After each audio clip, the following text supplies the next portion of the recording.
Hello, thank you for having me. I'm going to try and talk for just under 30 minutes. I may manage to do it a bit quicker and then we can take some questions.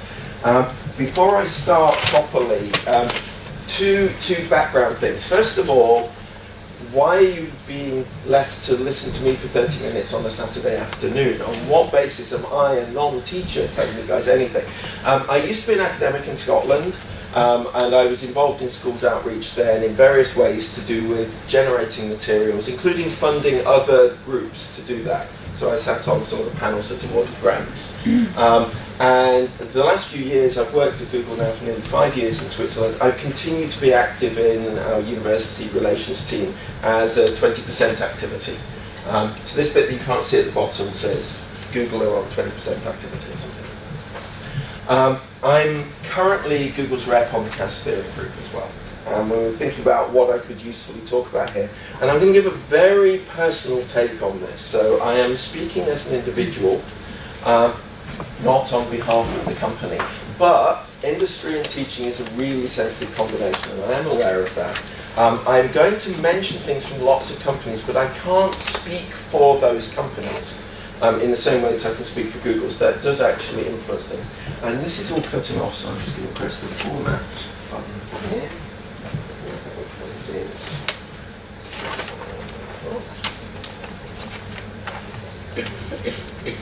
it going to do this?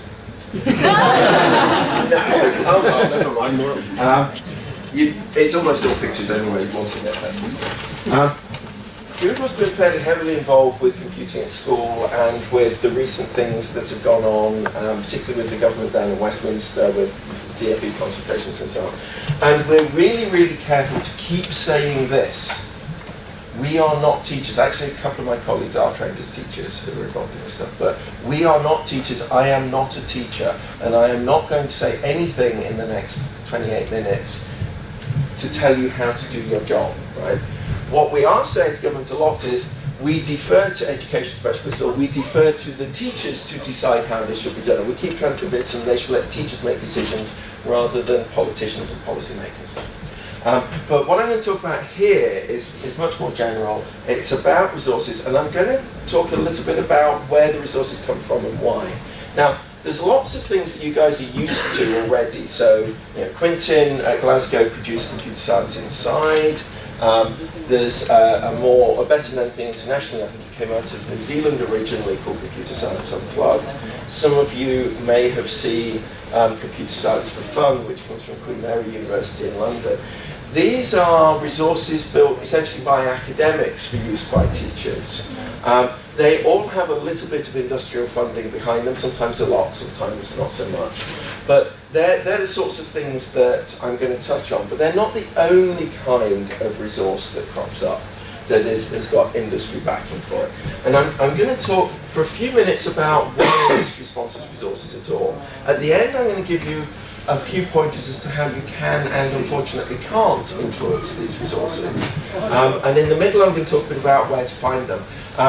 And I should point out, I'm a search engineering manager. My teams work on the search engine, so I have strong views about what it takes to find things, and I am not going to be giving you lots of URLs, and I'll explain why that is along the way. But let's start with what maybe thought of as the elephant in the room. There are many different reasons why industry produces resources, and one of them is pure marketing.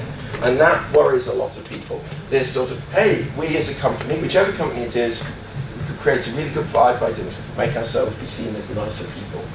But there are other reasons, and you have to remember that there are individual human beings making these resources and these decisions. And often it's actually that they want to give something back. They went through the education system, or they have kids, and they're aware of the need to improve things, and they're trying to put something back. And maybe it's just they want to do it because they're enjoying it, and they can see it makes a difference, and that sense of a positive impact makes them feel good when they go home at the end of the day. Or it could be, and there's a lot of this going on at the moment, there is a problem and no one else is fixing it, so we don't have much choice. Right? And that's where quite a lot of the activity at the moment is coming from. To be blunt, there are not enough good software engineers in the world. And the reason for that is there are not enough good software engineers coming out of the universities. And the reason for that is there are not enough good people with some background going into the universities to study software engineering, there is a problem in the schools. We can't just say, well, let there not be a problem in the schools. So industry is trying to help fix this. And a lot of the motivations come down to the same reasons that are causing the universities to get involved as well. All right, so I've got some caveats out of the way. I'm going to run through those 4 reasons very quickly. I'm not going to give any examples of a marketing-driven thing because that will poison whatever I mentioned. But I just want to remind you that everything has a logo on it. If you tried to ban logos from your classrooms, you would have no operating systems, no browsers, and no hardware for a start. Right? So let's be realistic about this. If the resources are any good, fine, let's use them. Let's make sure that the marketing's not overdone. Right? One of the reasons is this, just giving something back, and I've used Intel as an example here. They have a nice website that has some free tools on it focused on student-centered learning. Individuals within the company have chosen to put effort into making this happen, and the company has supported them and allowed them to bring us together. It's not entirely obvious what Intel get out of doing this. I don't think anyone in the school is saying, I'm going to buy an Intel-based CPU versus an ARM-based CPU. Right? They're doing it because it's a good thing to do. Similarly, those of you that saw the .NET Gadgeteer thing will know what enthusiasts can do when fired up, right? And so, Microsoft has funded this Gadgeteer work, and that's very much driven by enthusiastic individuals wanting to make it happen, which is also where CAS came from. One particular employee of Microsoft Research got worried and made things happen, and that was the original seed of CAS. And then there's this final one I talked about, the necessity case, and I've used Google's example here. Computer Science for High School is one of our schemes for funding activities to help universities work with school teachers. And you can see we've got activity in quite a lot of countries because this is not a UK problem. This is a problem in a very large portion of the world. Right? It happens to be acute in the UK, it's also acute in many other countries. All right. So those were examples of direct industry sponsorship. There's a lot more that goes on that's somewhat indirect. So CAS is sponsored by industry, for example. Lots and lots of organisations contribute for it. CS for FN also has lots of sponsors of various sorts putting money into it. Now those indirect contributions aren't always as obvious as a website with the company's logo on the front, but it's still a way of trying to help you guys get things done. One of the examples I want to focus on just for a moment is Greenfield. And unfortunately their logo got trimmed, which is a design I wanted to praise Oracle here.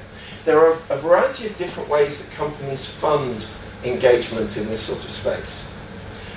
CS for HS from Google is designed to be short-term, very small interventions, one-off seeding activities, maybe with 1 or 2 repeats, but not long-term funding.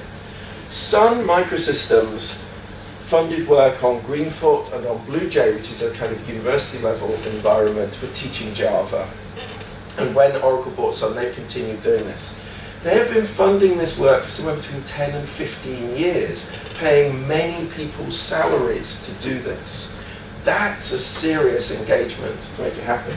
And most people don't actually realise they're even doing that. Their logo is on the side, buried down at the bottom somewhere, but it's just them doing what they think is the right thing to do. And this is a rare but really serious example of a long-term commitment to making something happen. And we'll see other models of how industry engages with this space coming up in a moment. Right. So they exist for multiple reasons, mostly down to individuals wanting to make something good happen. Now, what sorts of things out there and how do you find it? So, an example of something that's got some industry content in it, it's not entirely funded by industry, almost nothing I'm going to talk about is entirely funded by industry, is the RSE exemplification work. Okay? That has the wonderful advantage that it is focused on what you need as teachers. It's designed to fit with the curriculum for excellence. An awful lot of the materials are not designed specifically for what you need, and that's an issue that we're going to come back to later on because it takes effort to adjust and work it out. The Khan Academy has already been mentioned. This is one guy trying to help his nephews and nieces learn mathematics. And he turned out to be good at it, and it's now a huge project with a lot of sponsorship behind it from a variety of sources. I think the first of the really big sponsors was the Bill and Melinda Gates Foundation, and again, he's got Google money and money from many, many other companies as well. This is great for supplementary videos, and the kids these days seem to like watching videos, so that works nicely. And there are other sources of video material as well. There's a YouTube for Schools channel, which is material that's designed to be appropriate for use in school. Because we all know that not everything on YouTube is. And there's other forms of YouTube education stuff as well.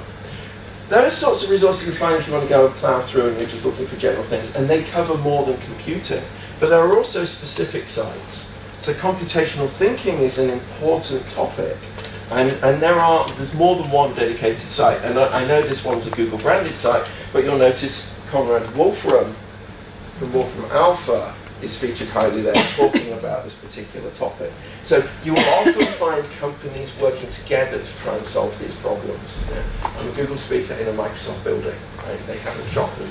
I'm very happy to be here. We work together well in this space.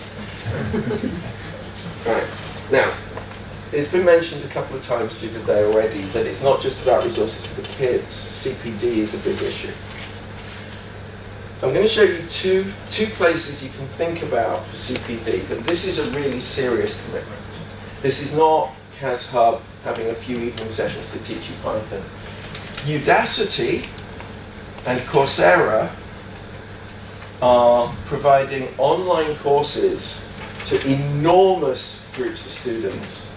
The first of these classes was a repeat of the Stanford AI course, the AI module, and they had something like 150,000 students start that course around the world, and something in the many tens of thousands finished it.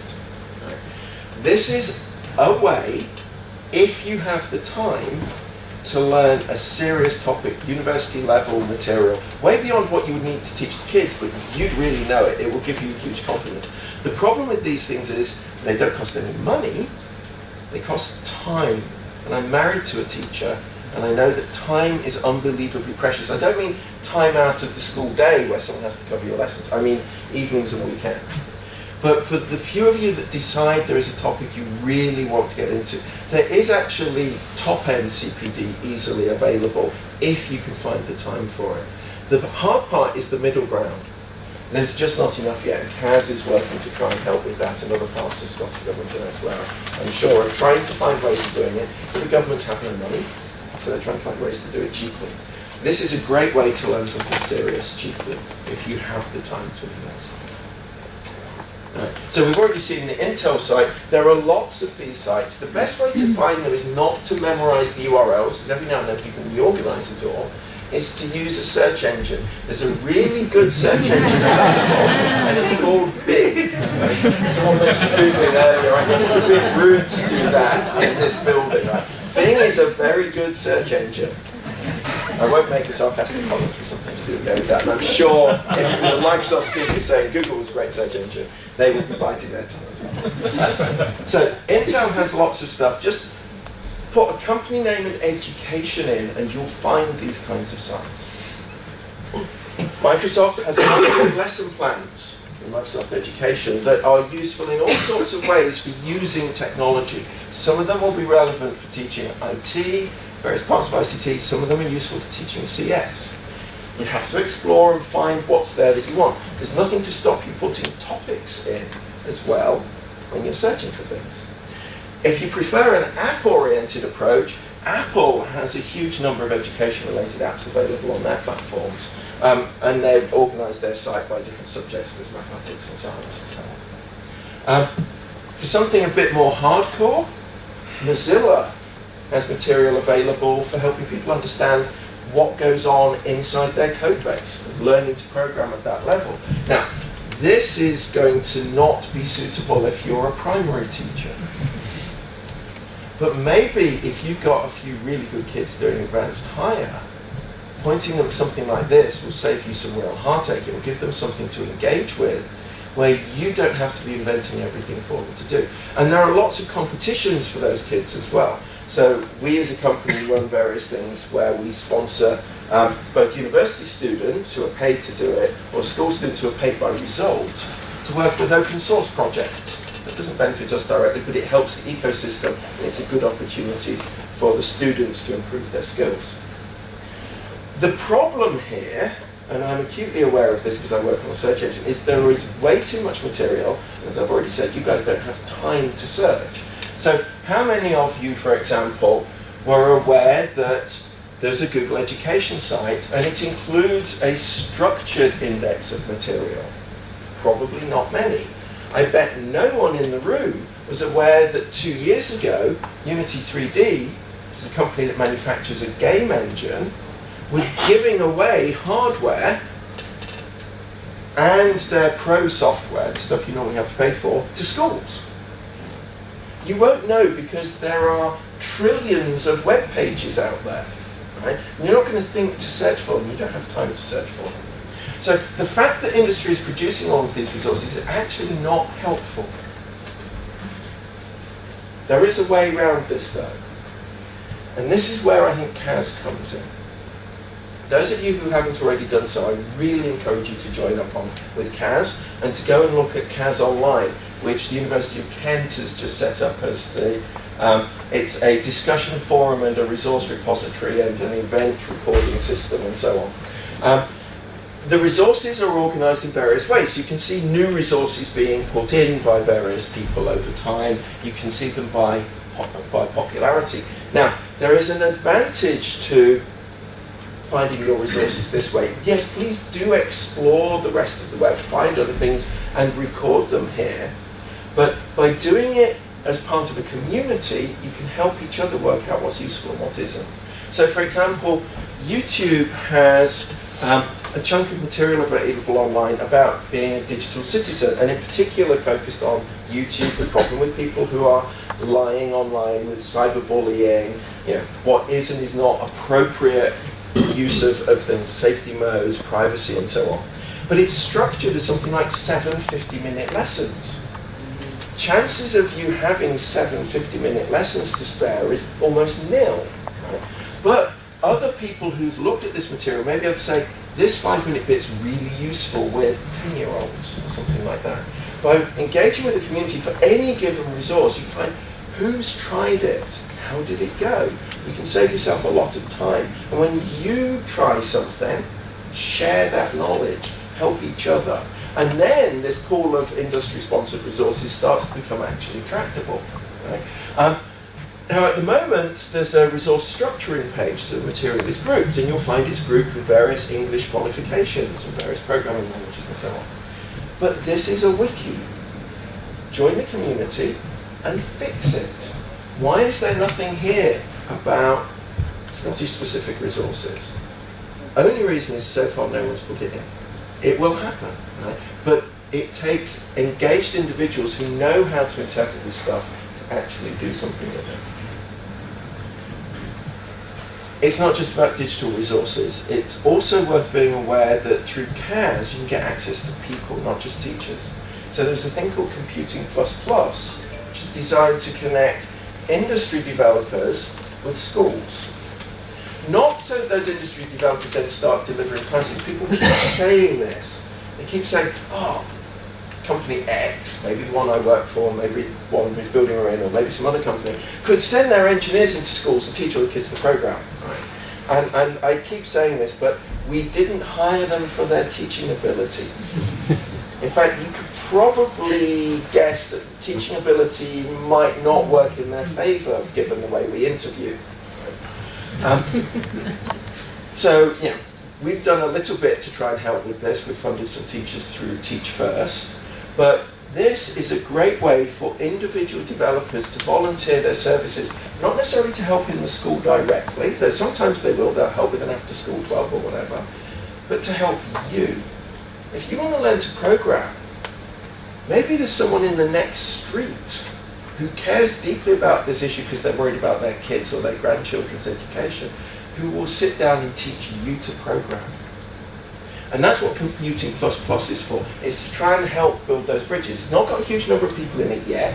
It's not been around for very long. If your school or you as a teacher could benefit from this, put your information in there. If you know people who are working in industry who will be willing to help, encourage them to volunteer. So it's not just about digital resources coming out of industry, it's also human resources. Okay, so there's a huge pool of stuff. I've barely scratched the surface. So I haven't talked about Scratch or Alice because a lot of people already know about those, and I thought the Greenfoot example was more interesting. But there's a ton of stuff out there. Finding it through CAS Online to start with until you work out what's missing, and then going and searching for it and reporting back is probably your best bet. But the last question is, how can you influence what's getting funded? And the bad news is, most of the time you can't. Right? Industry funds things in its own way for its own reasons. Sometimes you will see one of these really huge long-term commitments, the way Sun and Oracle made to Greenfoot and Blue Jay. Sometimes it will be lots of little things like CS for HS and some of the other one-off contributions of some effort or a small amount of money. Through the day, various people have talked about the App Inventor at MIT, and this is a nice example of a third model. So Hal from the Media Lab did a fellowship period at Google, and while he was there, he started building App Inventor, and some engineers joined in and helped him, and they trialed it in schools, and it took off. His fellowship ended, and he went back to MIT, but he kept working with these engineers, and they improved it, and they improved it, and they trialed it, and they eventually got it to the point where it was useful, and people started using it, and that was great, and that was a contribution. And for a while, it kept being run like that, and basically you connected to Google servers, and they ran on those servers. But the day came when we wanted the engineers back.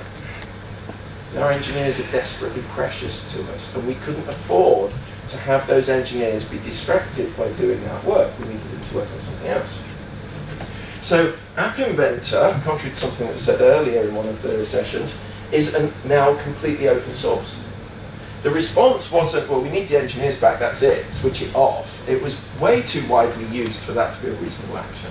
Instead, the whole code base was open source, and MIT Media Lab were given an endowment grant, quite a large sum of money, to set up a new section, which was going to focus on this whole issue of mobile learning and education.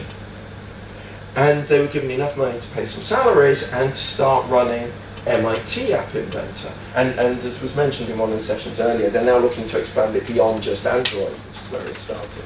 So this is a third model, where a company helps for a while and then just says, okay, well that looks like it's going well, but we're kind of busy now. Here's a bucket load of cash, get on with it. You can't ask for that. Well, you can, it's not going to work. Occasionally it will just happen. This was one of those examples. There are many other examples around. The Bill and Melinda Gates Foundation spends a lot of money on various educational activities. That's why the Khan Academy really got going. So many companies do this. They're one-offs, they're unexpected, they're really nice when they happen. There are things that you can do that will influence this though. So industry will spend its money the way it wants to.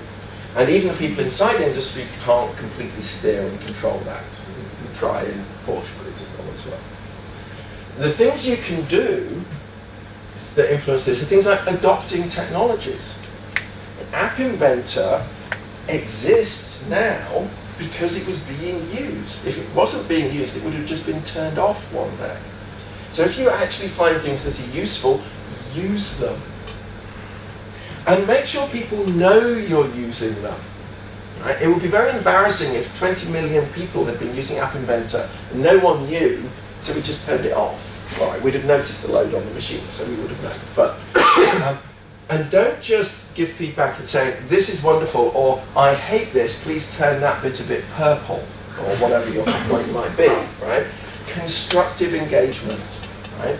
Explain why things work, why things could be even better if they were changed a bit, so that the people investing in the effort in here know that their work is appreciated and they've got something to show to their bosses or whoever's funding this. If there is a community, and the guys at Kent have proven this over and over again, both with what they've done with CAS recently, but previously with Greenfoot, a community makes all the difference. And communities only work if you share your experiences and your materials.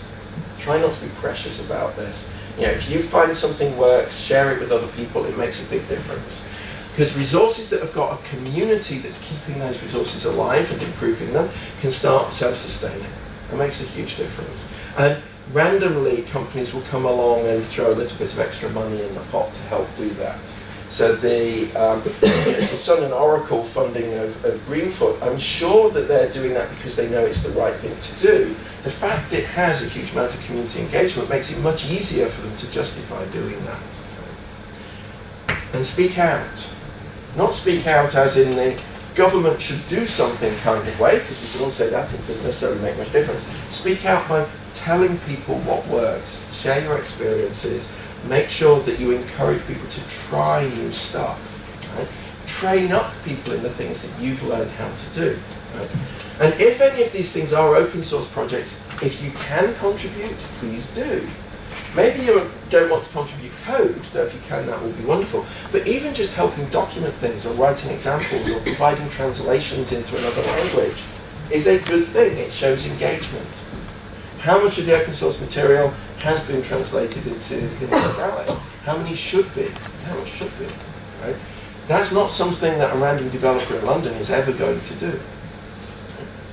And if you find there are gaps, if you find that there's a gap in the provision, try and do something about it. At least tell other people it's there and ask around, see if anyone can help fill it. And if you're in a position to do so, give it a go, try and fill it. And I'm now going to embarrass somebody, because Charlie's here. You all know about Glow. I hope most of you have heard of Glue. This grew out of Charlie basically trying things to see what was possible and what worked. And it went from a little hobby activity on the side, I suspect taking over his whole life. I've seen some of the Twitter streams where people say, and you should do these 17 things. The impressive part is the next morning you find he's done 10 of them overnight. Right? If you don't know what Glue is, go and have a play. It's a Glow-like thing on a different basis. Are you still doing it on your own? Pretty much, yeah. Right, okay, so this man deserves a pint after we finish. Okay, last slide. If you want to make a difference to industry, there's a couple of things to remember. And unfortunately, the second quote got cut, but it's, there is no them, there's only us, which is the CAS motto. It applies pretty much everywhere. If you find yourself saying, someone should do something about it, or they should fix this, you've already lost the battle. You feel free to whinge forever. Right? I lived in Scotland for 15 years, and I'm English, and I work with Australians, right? I understand how good we all are at complaining, right? The only way to improve stuff is to actually try and make the world better. Right? There are lots of different ways of doing that. And try to make constructive engagement audible to those who are in a position to help. That doesn't mean nagging them necessarily, it's just saying, by the way, this would help, that wouldn't help. If you are silent, no one knows whether what's going on is any use or not. It really doesn't. Talk to people, and talk to parents in your school, talk to your school governors. Some of them probably either work in the IT industry or have friends or relatives who do. Maybe you'll spark someone off to help run an after-school club, or to build a little bit of a resource that you need that would help. But, and this is my last major point, as teachers, you don't just have a duty of care to the kids. You have a duty of care to the education system. If you leave, and I was an academic and now I'm in industry, if you leave academics and industrialists to just do what they think is the right thing, they will mess it up. Now, meanwhile, I've done this myself. I've produced material I thought would be great in a classroom. And then I've had someone explain to me why this was the silliest idea ever. And actually it will go wrong for the following 4 reasons. And then I've not quite believed it when I've tried it. I have been into a classroom with a real teacher in the room to keep it safe for everybody. Don't get lynched and the kids didn't panic themselves. But yeah, we don't know what we're doing.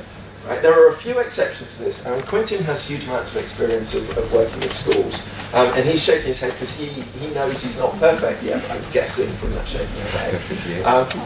But on the whole, teachers know what works in classrooms and nobody else does, including teacher trainers in the universities, new teachers, and certainly not policymakers, right? If you guys don't take ownership here, we're going to spend lots and lots of time and effort doing the wrong stuff. So please, if you find academics or industry are trying to do something, try and find a way to give them at least 15 minutes of feedback. I know time is your most precious resource. But if you find the right person, give them the right feedback, they could save you days, weeks, months of heartache. Right? Please do that. So, please join CAS. It is going to hopefully be able to help you with CPD issues. It's certainly going to help you with finding the right resources more rapidly than you can on your own. And try and be an informed and engaged consumer. And I've just managed it in 29 minutes.